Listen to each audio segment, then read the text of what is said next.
Yeah. but supporting each other like you support Gucci, and supporting each other like you support, Ben and Jerry's, and supporting each other like you support Costco. Like actually putting dollars in people's pockets. Monica Wisdom is a visionary entrepreneur, storyteller, business strategist, and founder of Black Women Amplified, a personal development company dedicated to empowering Black women worldwide. She teaches ambitious women how to reframe their inner dialogue, overcome imposter syndrome, and unlock the power of their story. Through her Black Women Amplified podcast and blog, Monica amplifies the stories of powerful women. Her mission is clear: to help women own their brilliance, rewrite their inner narratives, and take center stage in their lives and businesses. Welcome to the show, Monica. Thank you. I appreciate you having me on your show. I can't wait for Yes, this yes. conversation. I'm looking forward to it as well. So, why don't you tell the audience about yourself? Oh my God, I have so many stories, so many things, but and essentially, I'm an entrepreneur and a creative, and I've been in the entrepreneur world for about 35 years. I know I don't look it, but I've been around for a while, and my focus now is helping women to recalibrate their inner narrative, step into their power, and truly shine by sharing their story. And I started off in cosmetology. I'm actually second generation entrepreneur. My dad was an entrepreneur and he put that inside of me. And so he had his own pharmacy, he was a pharmacist. And I used to go to work with him on every holiday and every summer. And I tell people I started working when I was 9, child labor. Oh my goodness. So I worked the You're front like, you register. I are could going sell, to make a living here. yeah, I could sell everything but cigarettes. And when it was time for me to choose a profession, I picked cosmetology just as a plan B because I wanted to go to school to be an accountant. But I fell in love with the beauty world and I didn't look back for many, many years. And my love and other interests took me into the world of publishing, working for a magazine called Today in Church, where I was director of operations. I also worked in the music industry with independent artists as well as freelance with some big companies like Atlantic Records and DreamWorks Records. And I also worked freelance with celebrities like the Isley Brothers and Lila Rashawn. And I've also worked with beauty companies like Schwarzkopf and Sebastian International and I worked as a director of education for Salon Resources, which was a distributorship for Sebastian International. So had a very varied career, and now my focus is to really do what I'm passionate about, which is, like I said, to help women honor their voice, recalibrate that inner narrative, and step into their power with confidence and a surety. So the leveling of that ended up with Black Women Amplified, which is my blog and my company and my podcast, where I'm able to interview incredible women who often go unheard, who do incredible and remarkable things in the world, who make history, who make music, who write books, and all the things. So I'm able to put my love for telling story and writing into everything that I do and always uplifting unheard voices, which is my passion. I love that so much. And that's one of the reasons that drew me to making sure that you were on the show, because a lot of what you shared, what I saw on your website and everything resonated with me. Your message resonated deeply as well. So, can you share a pivotal moment in your career, in your life that shaped who you are today and how this experience influenced your personal narrative? Hmm. Let's see. One of the biggest there was a moment in my life when I was young and something really traumatic happened to me, so I stopped talking. And my mother noticed that I suddenly became withdrawn and she was like, "Well, maybe she's going through a stage." And she sat down next to me and said, "Monica, if you can't say it, I want you to write it." So she handed me a journal and a pen, and that's when I started writing. So I always tell people writing is my first language, speaking is my second language. Um, because people read my writing, they're like, "You said this? You wrote this?" Because it's a whole different person that has been cultivated, and it became my refuge. It became where I discovered myself, and it became where I started telling stories. So I became a very great storyteller at a young age because it was me talking to me about my inner life, because my outer life, I just became silent. So that was a pivotal moment for me, was when she handed me a pen and a notebook, and it changed everything for me. Wow, that is absolutely amazing. So I'm just to piggyback off of that a little bit further, what inspired you to pursue your current career path? Is it because you got used to writings at a younger age? And what challenges have you faced as a Black woman in your industry?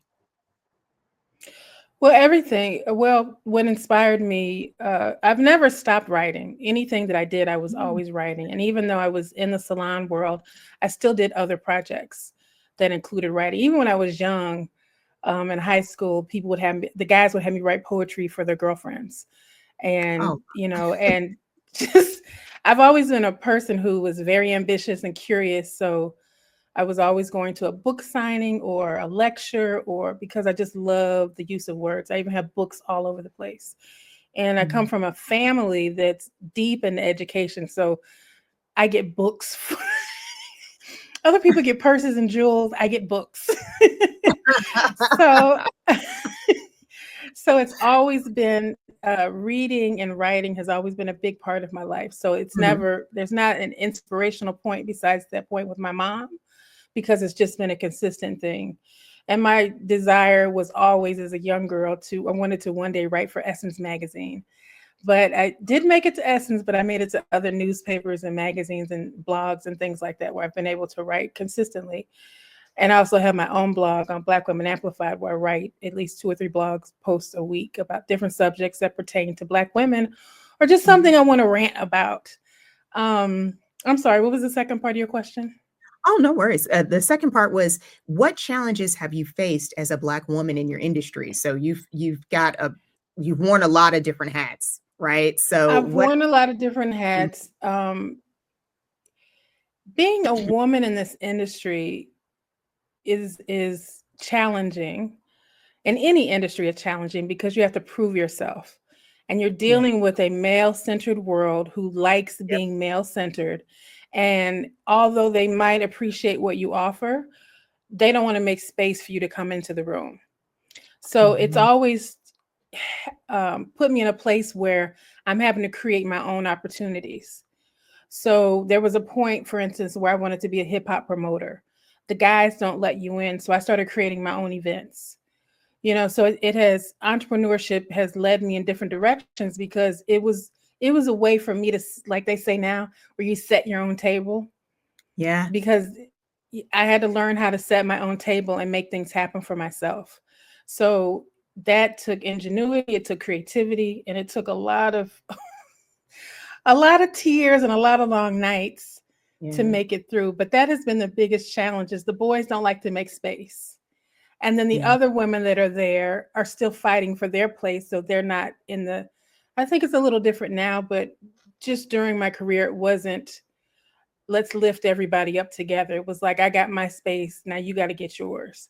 But I Yeah. do see that shifting a lot. Yeah, I agree. I was just going to say, what do you think was one of the hardest things that you had to overcome as you were in the process of setting your own table or creating your own table? I know there's so many different ways people say it, but what was one of the aspects, challenges that was the hardest for you? I really had to learn how to convey my ideas, because I'm a Mm, big dreamer, and they're very like, they're just big and fancy and all the things. So I would yeah, have to kind of like bring it down to bring it to a level where people can understand it and see the vision. Um, because it was something that I just have a big vision perspective of life. And so I yeah, had to learn kind of to bring it down to ground level in order to communicate it properly, and to make sure that everybody was in on it. That it wasn't just people following me, that everybody benefited from what I was doing. So it was a challenge learning that process. And it was a lot of I don't understand what you're saying. I don't get what you're saying, all the things. But ironically, everything I thought was cool back in the day is in style now. So I'm like, I told you. Yep.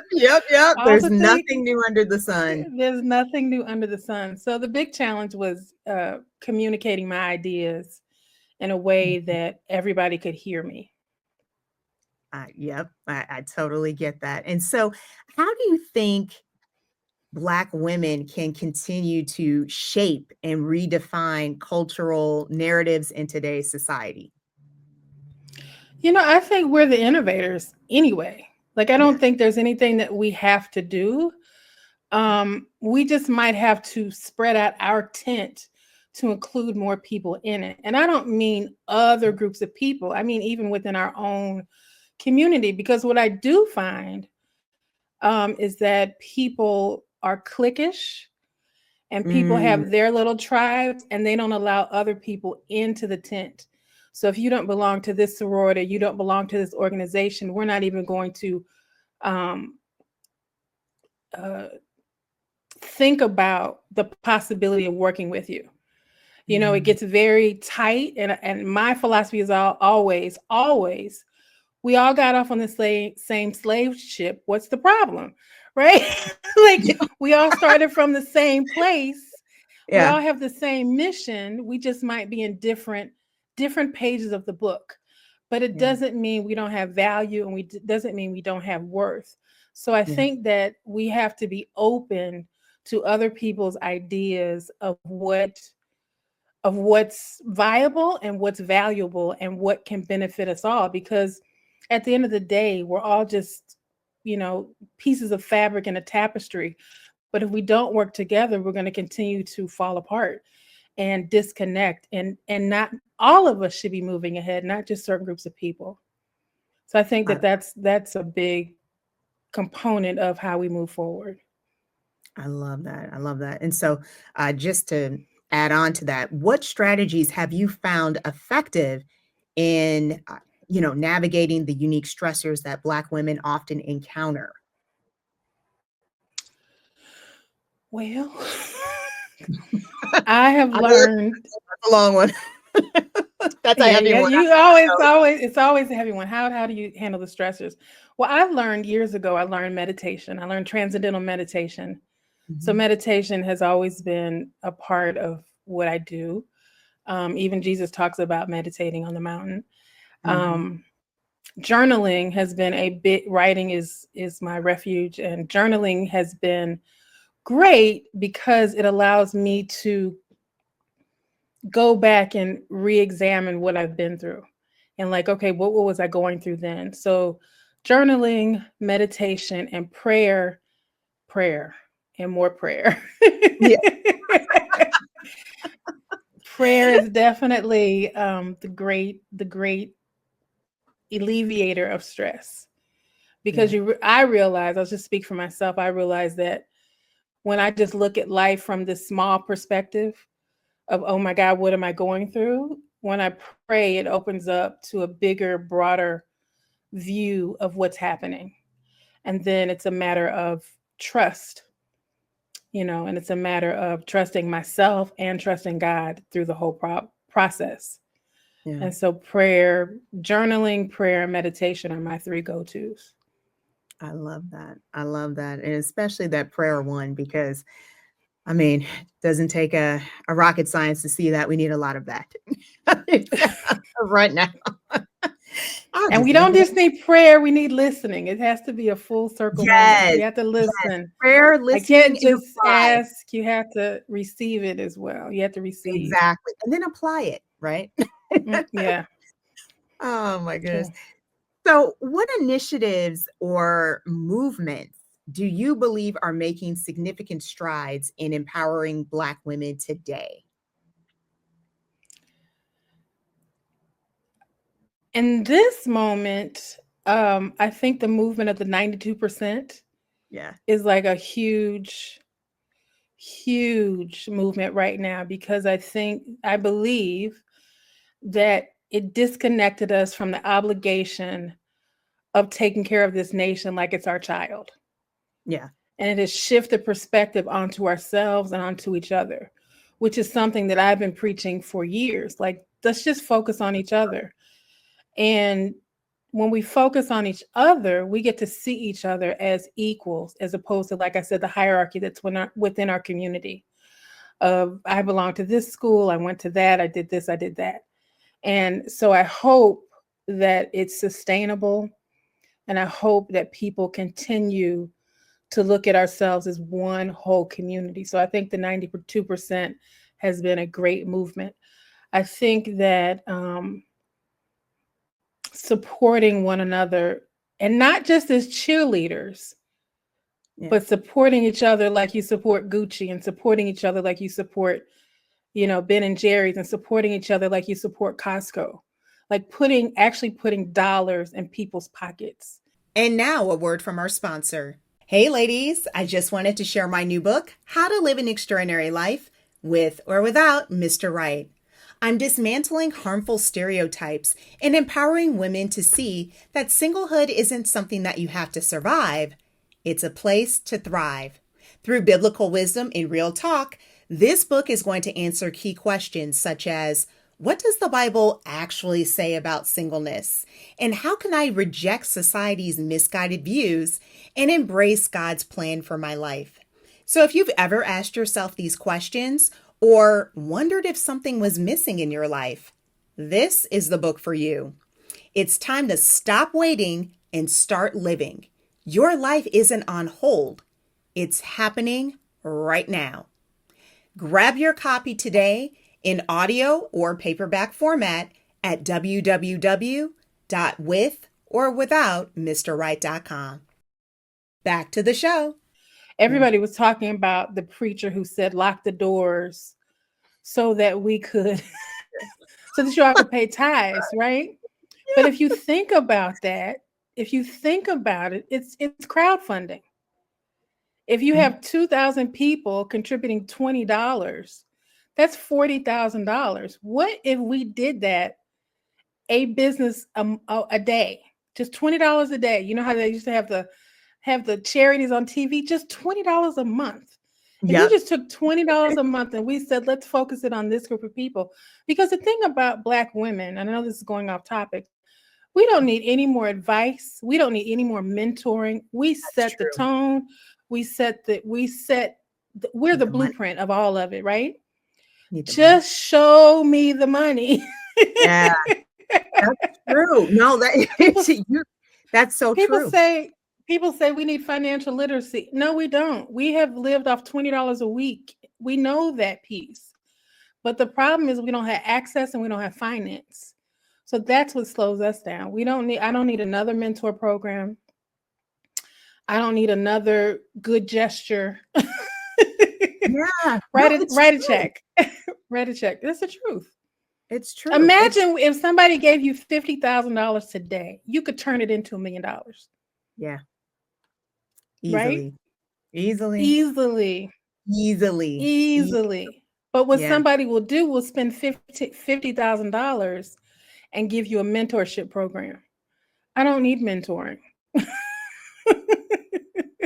Isn't it? Yeah, I'm real smart. Right. Yeah, you're definitely right on that. And it's crazy. The folks that oftentimes want to offer the mentorship are not in the position to really offer any type of advice. You know what I mean? Like, it's just, I don't know. I think many times they're probably just doing it as a tax write-off. You know what I mean? Like, because half the time you see these folks and it's like all these different hoops they want you to keep jumping through. And it's to your point, if you really want to help, just give me the money. I know what I need to do. Right. I get it. I love that. I love that. So what legacy do you hope to leave for the next generation of Black women? Somebody else asked me this question, and at the top of the year, I go into my hibernation prayer mode. And what I realize is I'm not going to focus on my legacy because I think that puts too much pressure on me. My Okay. legacy will be determined by the people that come behind me, whatever they catch on to. So for one generation, it might be this. For one generation, it might be that. But my job and my focus this year is to focus on what God wants me to put into the world. And if I focus on that, then it's going to lead to whatever it leads to. But I think that legacy is too big of a word for us to focus on when there's so many other things that we should be doing. Because what happens is legacy becomes this container of I only can do this because it's going to lead to my legacy. But what if God leads you in another direction that you don't feel is your legacy? So we have to open ourselves. I speak for myself. I have to open myself up to other possibilities than just thinking about what's going to happen after I die, because that takes me out of a space of just living.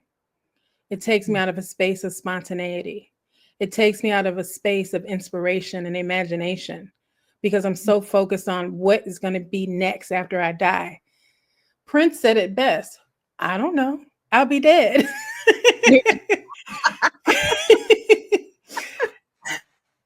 So we never know what it is. I'm sure that when James Baldwin wrote his book, he never knew that, people were going to be reading it 60 years after he died.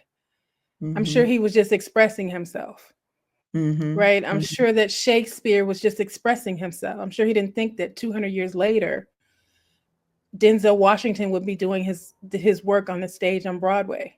He didn't even imagine Broadway. So I think that for me, legacy is not something I want to focus on. But what I do hope is that I inspire people, that the things that I put on the web, that some little girl who's 13 and going through hell like I did will be able to read something and be able to take herself to the next space in life. That is what I do hope. But I don't think that's my legacy. I just want to leave little seeds of light everywhere that I go. Oh, I love that. Little seeds of light. Oh, I love that. The visual for that. I love that. I love that. I just like picture the visual. I'm like, oh, that's So, what changes or advancements would you like to see better support and uplift Black women in various spheres in life? Financial access. Mm, yeah. Financial access, financial access, financial access. I think that I'm just gonna say it 1,000 times, financial access. I And was I just don't gonna say, and in I case don't you need didn't hear the back. right for the people in the back. And I don't mean traditional ways of financing. Like somebody was asking a question online. Why don't we have rent parties anymore? People used to have rent parties. Like we have enough of an economy. And I just did a blog post about this, that Black people have a spending power of $2.1 trillion. Yeah. $2.1 trillion is the size, and there's 42 million of us. We are literally a small country. We could finance ourselves. We could live in our own spaces. We can do everything is self-contained. And there are other communities that do it. Asian communities do it. African communities do it. Jewish communities do it, where they finance themselves. There are communities that don't even use banks because Yeah. they pool their money together. And I'm not saying to go into this, I'm not trying to be airy fairy. It's Yeah. just the realization that we need to, so like I said before, we need to support each other like we support Gucci. We made them billionaires. We can make ourselves billionaires. And that's why I'm hoping that this 92% movement becomes really galvanized and very solidified, and we can support each other. Because I think that we have to really look at, now when it comes to women in business, really be conscious of where we spend our money and the businesses that we put out there. What does our community need? Look at that. And then get out of the mindset of charity, because you deserve to be paid and you deserve to be paid well. So as Black women, we have to get out of the habit of doing everything from a servant perspective, and look at it from that we're providing a service to people and we deserve to be paid well. And then people that are purchasing from us need to get over the mentality of because they're Black, they should be cheaper or offer a discount. Yeah, Pay me like you pay Gucci. Pay me exactly. like you pay so and so, because I guarantee you Gucci's design came from some black creator in another country that you never heard of before, Yeah. because we originate all of it. I'm gonna get off my I was just gonna let I'm you gonna keep. get off my pedestal right I was just gonna let you keep pushing. my podium. No, It's I'm just it's gonna just one keep of those pushing. things where Yeah, when you do this work with Black women, and in the hair business I work with Black women, so I've had thousands of conversations, and people have amazing ideas that if they just had the finances. We don't have the luxury of a rich daddy or yeah, a $5 million insurance policy payment, or how homes that have been left us that we could sell and finance, or all of those things. We are yeah, literally first generation building wealth now. And here shows our ingenuity. In 60 years since the Civil Rights Act, since we're the first generation that has the full civil rights of the United States, within that 60 years, we have created billionaires. I don't know any country that has created the wealth that we have created in 60 years. yeah, But the problem is our money goes to other people and has made them rich. And the hair industry always said we could change the dynamics of the world if Black women just shaved their head and didn't wear weaves. Because all weaved hair goes through China. How much money are we giving to them? oh yeah, And no shade to China. Everybody's got their business model, but just the process in 30 days, we could change our financial dynamics if we spend our money with each other. So that's always my big thing. And it's one of those things that I've really been thinking about, because it's so hard for people to get their businesses off of the ground yeah. and entrepreneurship. And the problem is always finances.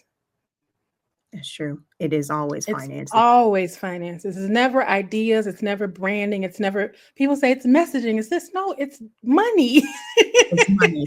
It's money. I don't know why people go out of their way to avoid the fact that it's money. If you don't want to Yes. give it to me, that's fine, but don't play in my face and Yeah. tell Right. me that act like you don't know that it's money. I mean, come on. And Yeah. to your point, so fun fact, a long time ago, I used to work in the hair care industry. So I saw behind the scenes everything that you're talking about. And many of the beauty supply stores are again, no shade, are run by the like Korean Business Association. Like I actually got a chance to go to Atlanta inside the actual distribution alley row. It is amazing when you talk about that. I just thought back to that memory because I'm like, these folks are capitalizing off of products that they don't even use. They're not And using the would never use, and and will know that not. they are poisonous to our communities and our systems. Wild. Just And here's the thing, not to cut you off. I remember when they went to the big distributorships and said, sell it to us and we will sell it to them. yes. And they went Yeah. and had the laws changed, right? Mhm. And so everything that we spend on hair care goes out of our community. Yeah. Yeah. And I just It sit back and I watched it happen. I was like, wow. And then one by one, the Black beauty supplies died. But even yeah. now, the Black beauty supplies have to buy from a lot of the products from the Asians. And Yeah. that's a problem. That's a problem. It's a huge problem because I okay, maybe I shouldn't say this part, but I've seen, heard, You've seen it. and seen, um, Let's say allegedly, real quick. Allegedly. allegedly, allegedly, I've seen and heard they are oftentimes instructed not to sell to us because it takes away from their bottom line, which is It's so many I don't know. shenanigans. It was such an eye-opening. I lasted 1 year in that role, and that was a very long year. Mhm. Um, it was very eye-opening, but just hearing you say that brought me down memory lane real quick, and I'm like, oof. I just, yeah. To this day, that's honestly why I don't frequent certain stores Mhm. because of that. So, yeah, Yeah, and it's look, they have to do what they have to do, but we also need to do what we have to do. And one of exactly. the things that we have to do is be conscious of where we put our money Yeah, in communities that don't support us. And I'm exactly. not coming, I'm not trying to be an activist. I'm just saying, like, No, no, I'm no. just I saying understand. it. No, yeah, exactly. No, no, I understand exactly what you're saying, and I know the audience would as well. So, um, you know, I was just sitting here looking at the calendar earlier today. We are literally at the end of first quarter, right? Yes, Time is yes. flown by. If you had to choose one word to represent your goals for this year, what would it be and why? Oh, you got some good questions.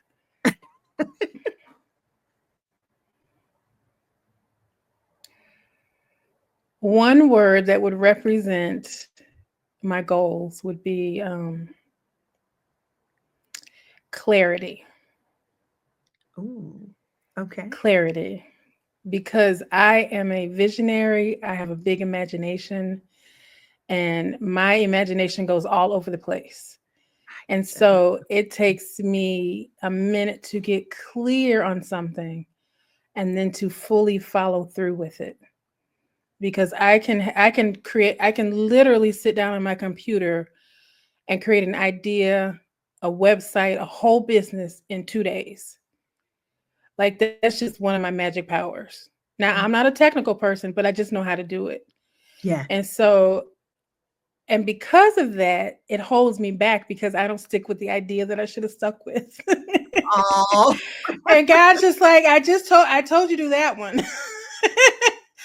But God, look at the pretty colors and da, da, da, squirrel. And so clarity is my goal. Get it. I mean, I'm clear now. Everything is clear. Everything is in place. yeah.